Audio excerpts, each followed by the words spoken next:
Yes, fight fans, body and mind sports, my people. You are fully appreciated in this round, my guys, my people. It's fight week for Eubank Jr. and Conor Benn, my guys, fighting this upcoming weekend, the Saturday 26th, my guys, my people, at the Tottenham Hotspur Stadium. First of all, I would like to say that if left to boxing alone, this fight would never have been conceived. I mean, there's two weight classes separating these two fighters, with Conor Benn in the welterweight division, and of course Eubank Jr. In the middleweight division, my guys, my people. So there wouldn't even have been a thought about them meeting each other if not for their legendary fathers, who themselves had a long running feud. Their legendary fathers being Eubank Sr. and of course Nigel Benn, my guys, my people. They had a feud running, what, 30 years? 30 years. Started when they first met in 1990. Senior had the upper hand in that occasion. They fought again in 1993, and of course that ended in a split decision draw, my guys, my people. So the fact that their fathers are true middleweight British legends, my guys, my people, and the feud between them, of course, worked up a lot of intrigue as to why this fight should actually take place. And yeah, it's gained momentum so far. We have been anticipating it, and now it is here, my guys, my people. Yes, we do know that they were supposed to fight in 2022, and we know why that didn't happen. Junior, he made a big statement about that with the egg slap in their first press conference, of course, to make the statement that a drug cheat, which Conor Benn is, seen as now, that he doesn't deserve a space in the sport of boxing. Not only that, but if he is to be in boxing, then he deserves to go through shame and embarrassment, my guys, my people. That was Junior's stance. But the wide opinion is that the egg slap, it worked to sell out the fight. But I would have to say that even ahead of that first presser and the egg slap, this fight was already booked for Tottenham Hotspur Stadium. It was already booked. Compare that to when they were first supposed to meet in 2022. That was to happen at the O2 Arena. So it's turned from an arena fight now to a huge stadium fight, my guys, my people. And also there is 2.5 years or so separating that first initial meeting when they were supposed to fight and now.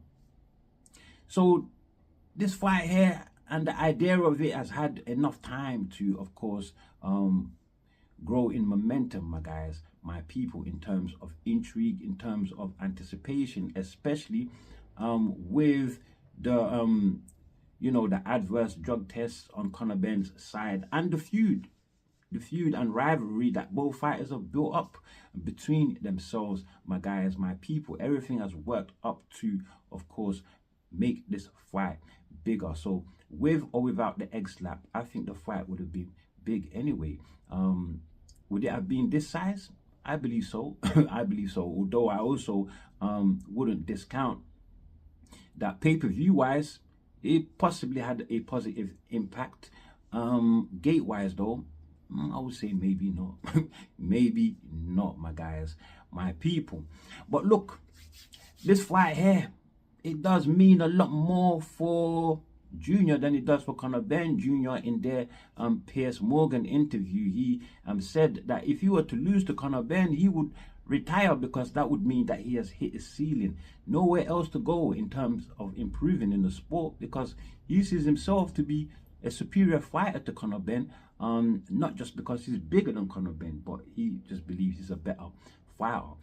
As for Conor, if he loses to Eubank Jr., he says it's business as usual. He will carry on with his career, my guys, my people. I mean, he says he envisions that he might lose at some point, but not to Chris Eubank Jr., my guys, my people. You know, but it is understandable why Ben has that stance. I mean, after all, he is moving up 2 weight classes, and a lot of people are expecting him to lose purely because of the size difference. Purely because of the size difference, my guys, my people. Yeah, so Junior is the bigger man. He is the bigger man.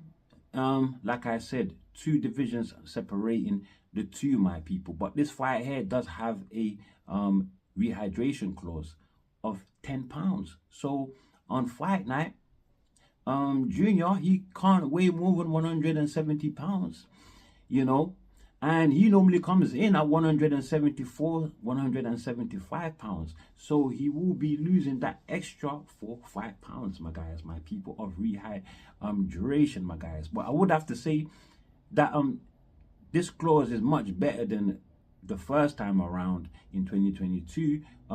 They were to meet at a catch weight of 157 pounds, I believe. Yeah, they were supposed to meet, yeah, at 157 pounds.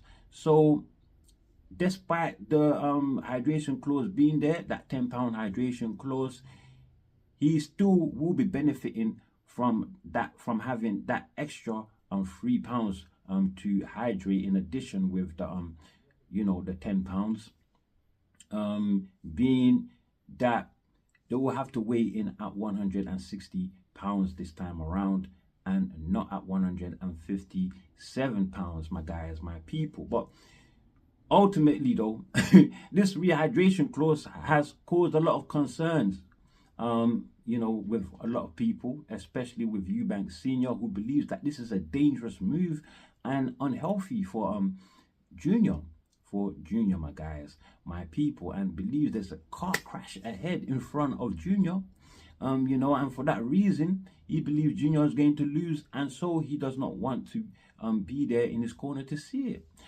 which is understandable.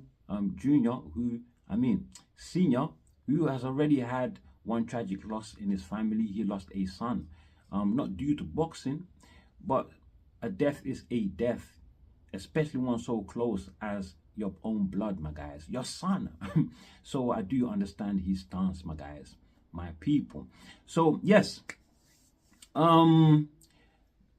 regardless, Eubank Jr., he is going to fight. He is going to fight, and ultimately, well, he did accept the rehydration clause, and he accepted extra payment on top of his purse to accept that clause and take the fight, my guys, my people. So that is the bottom line. No argument there, my guys, my people.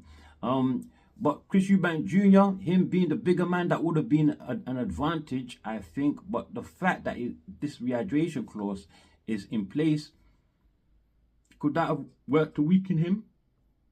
Could that have worked to weaken him? If so, then that will give an advantage to Conor Benn, who is looking he's looking swole and big. It looks like he made the weight and made it correctly, doing the right things in the gym, my guys. He's packed on the pounds, my guys, my people, and he has been getting some real brilliant sparring from bigger men. I'm hearing he dropped William Skull in sparring in 8 rounds. They were supposed to go 10 rounds, but he stopped him in 8, my guys, my people.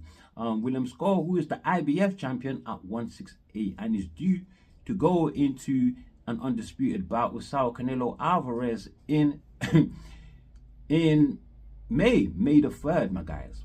William Skull, who is an undefeated fighter himself, an undefeated fighter, my guys, my people. Think about that. I think if he's got the power to trouble Skull, he's definitely got the power to trouble Eubank Jr., my guys, my people. Conor Benn also been getting brilliant sparring from really good fighters like Denzel Bentley, who is a real big middleweight himself. And then, of course, Bruno Suras, who fights at the super middleweight division, the man that took out Hyman Mingear, my guys, surprisingly, when they met. So getting real quality sparring in preparation for Eubank Jr., my guys, my people. And I would have to say that Junior, in his last appearance in October against Jerry Marta, he stopped Jerry Marta in 7 rounds, but wasn't looking particularly great, my guys, my people. He was getting hit with too many, I won't say too many, but several times he got hit cleanly with hard shots from Jerry Marta. Had Jerry Marta had the power, you know, which is not known for having power, he possibly would have done damage to Eubank Jr, my guys, my people. Possibly. Can Conor Benn punch harder than Jerry Marta? Yes, definitely, I think so. If he can drop Skull, he can punch harder than Jerry Marta. Stop Skull, not just drop him. He can punch harder than Jerry Marta, my guys, my people. So, he can definitely do damage to Chris Eubank Jr, I think, 100%. You know, I think he has the ability to stop. They have the ability to stop one another. They have the ability to stop one another. Junior, who has been stopped before, he got stopped in January of 2023 by Liam Smith, my guys, my people, when they fought. Now, that was in the 4th round, very early in that fight. He did get his vengeance in September. He revenged that loss with a 10-round KO of Liam Smith. But look, Conor Benn, who previously to Liam Smith, there was a myth around him that he had an iron jaw, you know, iron-cladded chin, my guys, my people. Look at the opponents that he's faced. He's gone against, you know, Billy Joe Saunders, unanimous decision. Saunders didn't really make a dent in him. I actually thought that Eubank Jr won that fight, though. I actually thought he won that fight, although the decision was given to Billy Joe, my guys, my people. Junior also faced the likes of George Groves, who can crack, my guys, my people. George Groves, who dropped Carl Froch, my guys, my people. Was it in the 1st or 2nd round of their first fight? I believe. Yeah, you know, but it definitely dropped Carl Froch in their fight. You know, and well, he didn't stop Chris Eubank Jr. Groves, you know, but it definitely troubled him in the 2nd round. Definitely had him in trouble. You know, so he is stoppable. He is stoppable, Chris Eubank Jr. And look, Chris Eubank Jr, we do know he's the bigger man. He is the taller man at 5'11" with a 72.5-inch reach. If he can put his jab into use and keep that distance between him and Conor Benn, I think this fight could work in his favor. However, he is the older man in this, 7 years older than Conor Benn, at 30. Well, Chris Eubank Jr. at 35 years old. Conor Benn is 27 years old. So 8 years difference between them. 8 years difference, my guys, my people. Could that age make a difference?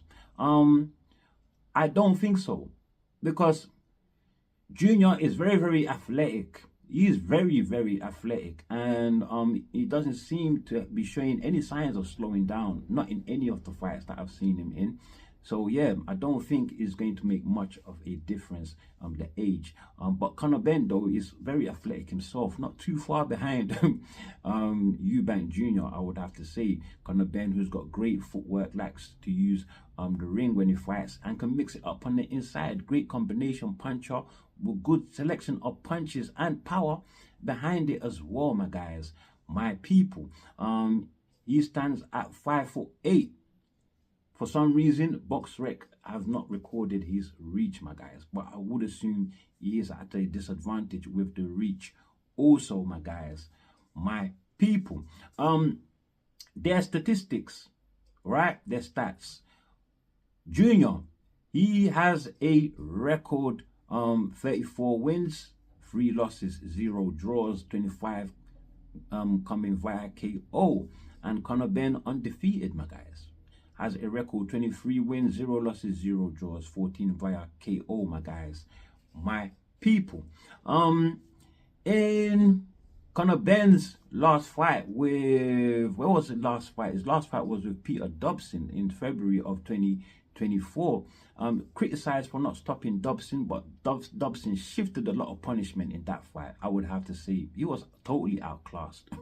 And then in September of 2023, he went up against Orozco, a big junior middleweight. There was a big size difference between him and Conor, who even at welterweight, it's not even considered a big, it's not even considered a huge welterweight, let alone to be fighting at 154 pounds at junior middleweight. You know, again, he was criticized that he wasn't able to stop Orozco, but he troubled Orozco, my guys. Troubled him several times in that fight. He hurt Orozco, who in 40 bouts has never been stopped. So he's a tough, rough, rugged Mexican fighter that likes to come forward, and he enjoys shifting punishment. He enjoys taking punishment. That don't do shit to him. So the fact that he didn't stop Orozco, I wouldn't, you know, put too much credence in that. Not at all, my guys, my people. You know, so yeah, that is my outlook on this fight, my guys, my people. Conor Benn has got 2 great wins on his record. You know, he went up again. He's beaten Chris Algieri. He's beaten Chris Van Heiden. He stopped both of them, although very late in their career, my guys, my people. But those are 2 good names on his record, my guys, my people. I wouldn't put too much credence on that either. With him going against, you know, Junior, my guys, my people. But look, stylistically, Eubank Jr, like I said, very athletic. He does like to get very aggressive when the fight isn't going his way. He will push forward and keep on pushing forward until he can break you down, my guys, my people. You know, as for Conor Benn, very much he's more of a boxer puncher, I would say. He's more of a boxer puncher. Like I said, throws great combinations, got good feet, great upper body movement, my guys. All that can come into play.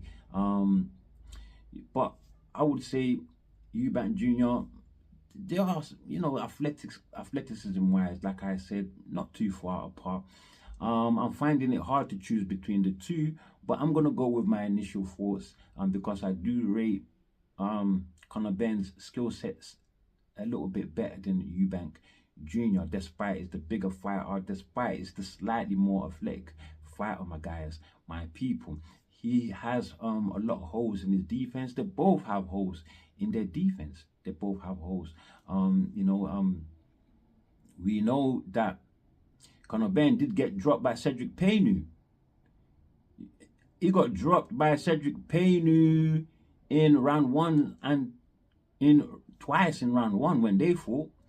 And that was in the 11th, but that was in the 11th fight of his career. Long time ago, my guys, my people.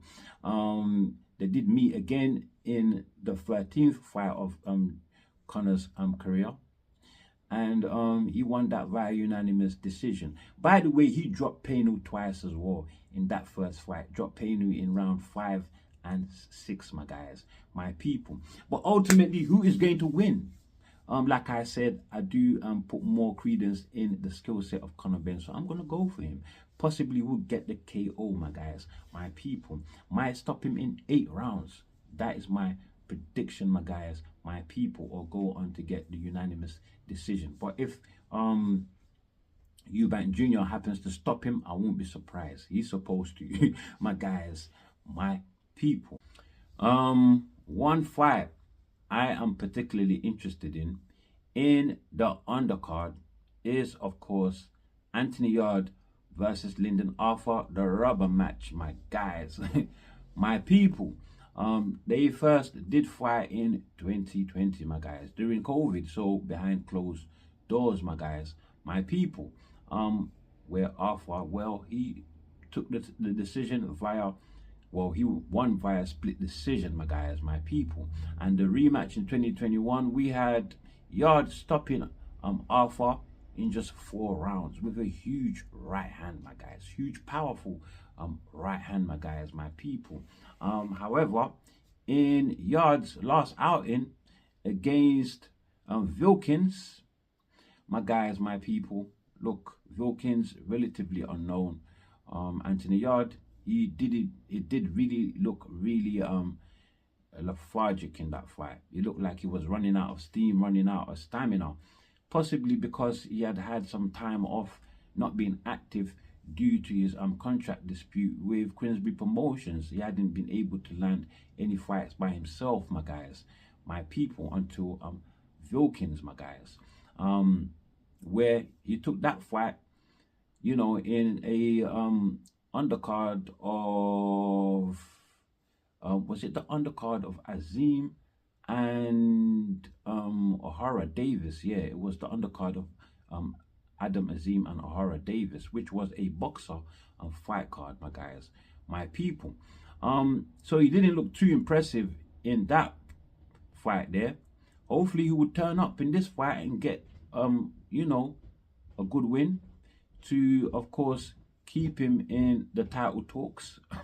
You know, and especially we do want that Joshua Boasi fight as a all British mashup fight, my guys. We have all been heavily anticipating that fight. We need to get it.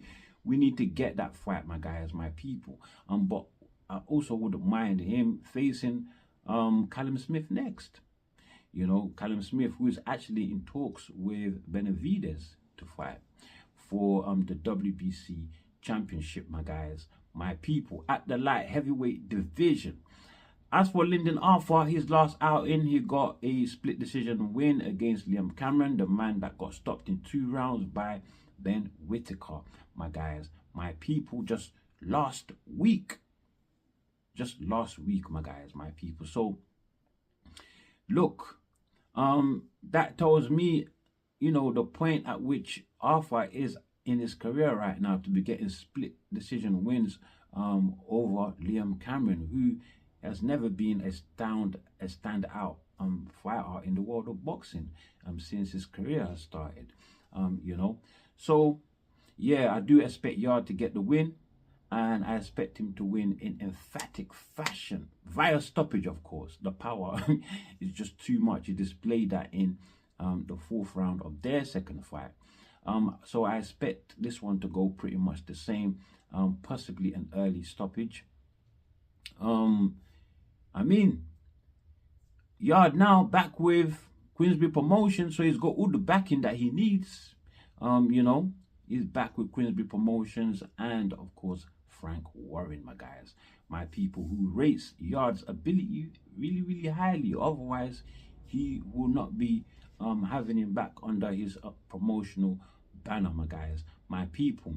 But look, Yard really needs to get on. He's 33 years old now. In fact, both fighters are 33 years old.